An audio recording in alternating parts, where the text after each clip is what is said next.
స్వర్గీయ చింతా చంద్రావతి సప్తమ వర్ధంతి సందర్భంగా ఆమె కుమారుడు చేయుత ఆర్థిక కార్యదర్శి చింతా నారాయణమూర్తి తన స్వగ్రామమైన కరపలో నూతనంగా అభివృద్ధి చేసిన వాకింగ్ ట్రాక్ లో వాకర్స్ విశ్రాంతి తీసుకునే నిమిత్తం 4 సిమెంట్ సోఫాలు ఏర్పాటు చేయడం జరిగింది. ఈ సందర్భంగా విచ్చేసిన కరప గ్రామ సర్పంచ్ సాదే ఆశాజ్యోతి మాట్లాడుతూ వాకర్స్ విశ్రాంతి తీసుకునే నిమిత్తం సోఫాలను ఏర్పాటు చేసిన చింతా నారాయణమూర్తిని అతని కుటుంబ సభ్యులను అభినందించారు. వాకర్స్ ప్రతి ఒక్కరూ వీటిని సరిగ్గా ఉపయోగించుకుని సద్వినియోగం చేసుకోవాలని అన్నారు. ఈ సోఫాలను ఏర్పాటు చేసిన నారాయణమూర్తి మాట్లాడుతూ మాజీ సర్పంచ్ గ్రామానికి అందిస్తున్న తోడ్పాటును ఉపయోగించుకుంటూ గ్రామానికి చెందిన ఉన్నత స్థితిలో ఉన్న యువత ప్రతి ఒక్కరూ తమ గ్రామ అభివృద్ధి కోసం పాటుపడాలని పిలుపునిచ్చారు. యువత సమాజ సేవ వైపు మళ్లినప్పుడే గ్రామం తద్వారా దేశం అభివృద్ధి చెందుతుందనే తమ చేయుత సంస్థ ఆశయాన్ని మన గ్రామ యువత కూడా నిజం చేయాలని పిలుపునిచ్చారు.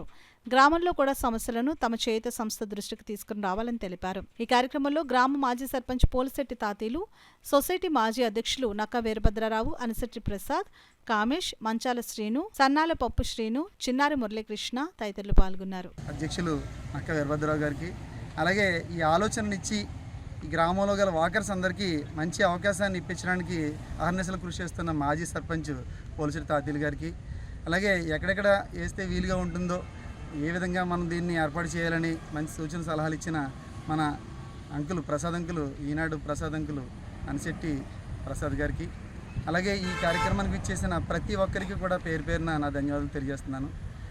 ఈ సందర్భంగా నేను ఈ గ్రామంలో గల యువతకి చెప్పేది ఏంటంటే, మన గ్రామాన్ని మనం బాగు చేసుకోవాలని ఒక సదుద్దేశంతో యువత అందరూ కూడా సమాజ సేవకు మళ్ళినట్లయితే గ్రామంలో గల చిన్న చిన్న సమస్యలు తీర్చడమే కాకుండా ప్రతి ఒక్కరికి మనం ఉన్నామనే భరోసాను అందించవచ్చు. ప్రతి గ్రామం కూడా ఆదర్శ గ్రామంగా మారాలంటే గ్రామంలో గల ఈ ఉన్నత స్థితికి వెళ్ళిన యువత అందరూ కూడా ముందుకు రావాలని ఈ సందర్భంగా కోరుతున్నాను. నాతో పాటు పనిచేస్తున్న ఉపాధ్యాయులు, ఉద్యోగులు చాలామంది కలిసి చేయూత స్వచ్ఛంద సంస్థ అనే ఒక సంస్థను ఏర్పాటు చేయడం జరిగింది. మీలో ఎవరికైనా ఏదైనా ఆపద ఉన్నట్లయితే మా సంస్థ తెలియజేసినట్లయితే మా వంతు సహాయం చేస్తామని, చాలామంది విద్యార్థులు మేము చదివిస్తున్నామని, మా చేయూత భవన్లో 32 మంది అనాథ చిన్నారులు ఉన్నారు. వాళ్ళకి విద్య, ఆహారము, అలాగే వసతి ఏర్పాటు చేయడం జరిగింది. అలాగే మా సంస్థ ద్వారా అనేక మంది రక్తదానం కూడా చేయడం జరుగుతుంది.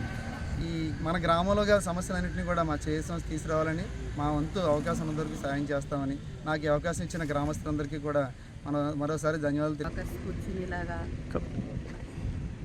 టేబుల్స్ ఏర్పాటు చేసి ఉన్నారండి. శ్రీమతి చింతా చంద్రావతి గారి పేరు మీద వారి కుటుంబ సభ్యులు వారి జ్ఞాపకార్థం విషయమై వాకింగ్ ట్రాక్ చుట్టూ కూడా కూర్చోవడానికి, ఇక్కడ వాకింగ్ చేసే వాకర్స్కి ఎటువంటి ఇబ్బంది లేకుండా అలసట తీర్చుకోవడం కోసం కొంచెంసేపు అనేసి కొంచెం టేబుల్స్ ఏర్పాటు చేశారండి. ఈ కార్యక్రమానికి మరి మా గ్రామ పెద్దలందరూ కూడా స్థాయి సహకారాలు అందించి ఈ కార్యక్రమానికి సహకరించారండి.